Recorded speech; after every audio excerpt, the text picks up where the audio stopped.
Hi there, my name is Madeline. I'm one of the ocean guides here at AQWA and we are here at the Shipwreck Coast. Did you know that the Shipwreck Coast is one of the single largest aquariums in all of Australia? In this tank is actually 3 million litres of Indian Ocean water. In this tank we do have 6 grey nurse sharks. Now they are hanging up on that end at the moment, so hopefully one of them comes a little bit closer to say hello. Our largest grey nurse shark in this tank is a male and his name is Dopey. What's really cool about Dopey is he is one of the oldest grey nurse sharks in captivity in all of Australia at the moment. So he's estimated to be in his early 20s. Now sharks are sexually dimorphic, so this means females will grow slightly larger than the males. We do actually have 4 female grey nurse sharks in here. They're still only juveniles, but they will be growing gradually over the years to reach nearly 4 meters long. So it seems to be that all of our grey nurse sharks are hanging up on this end. So if you follow me, we'll go and get a closer look. So here's Dopey, our largest grey nurse shark in here. Now he's hanging out a little bit higher up in the tank than usual. There's a really unique reason for that. So you will notice that grey nurse sharks stay completely still in the water. Not all sharks are able to do this. Other larger sharks, like a great white shark, they're known as a pelagic shark and they must swim all of the time in order to breathe. But the grey nurse shark, there is a chance that it could actually be asleep. Now we can't be 100% certain of this because the sharks don't actually have eyelids. Now the grey nurse shark, in order to control their buoyancy in the water, every now and then they will swim up to the surface, they'll stick their head out of the water and swallow a big gulp of air to store in their stomach. So this will allow them to hover in the middle of the water without sinking down to the bottom. When the shark wants to have a sleep, they'll actually position their snout in this direction as there's actually a current moving opposite. So that will pass through their gills. You'll see the shark will gently open and close their mouth to allow that water to pass through. And then you'll see the gills, which are those slits in front of the pectoral fins, opening and closing. That means that the shark is breathing. Now you will also notice that the grey nurse sharks, they have a very creepy smile showing you all of their very needle-like teeth. Now while I will admit the grey nurse shark does look very ferocious and very intimidating with their appearance, they're not actually capable of eating anything bigger than the size of a water bottle. So me and you are off the menu for them. Now the reason for this is because of how their teeth are shaped. I actually have some over here. So here's a really large one. This one looks like it might have fallen out of Dopey's mouth.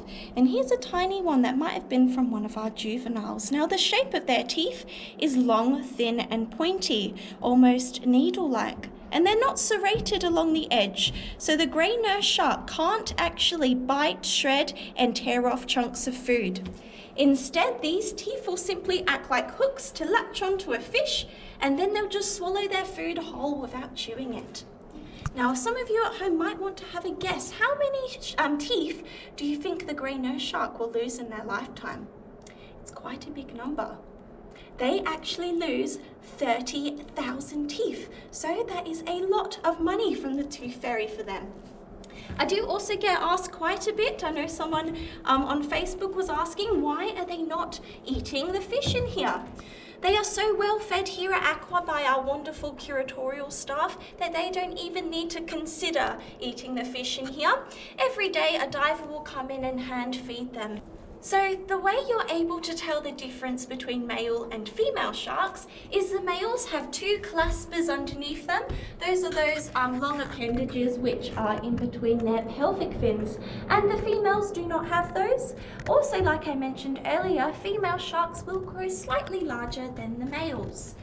Now, I did get asked on Facebook, why do sharks have fins on top? So the sharks have different types of fins for different purposes on them. So I'll point them out to you on the shark. So these ones on the side, those are called the pectoral fins. Those are there to prevent the shark from sinking down to the bottom. Behind the pectoral fins, we have the pelvic and anal fin. So that's there to stop the shark from tipping from side to side, just to keep it nice and stable. Now, the most famous fin on the shark, the one that sticks out of the water, is the dorsal fin, which is on the very top. Some sharks will have a front and back dorsal fin. That's also there for stability.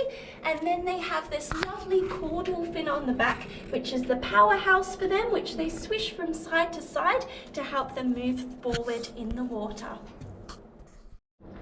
So a really interesting thing about sharks is their design is so successful that they've barely evolved in the past 400 million years. So their senses are really, really strong. But what's really remarkable about sharks is they actually have a sense that we do not have.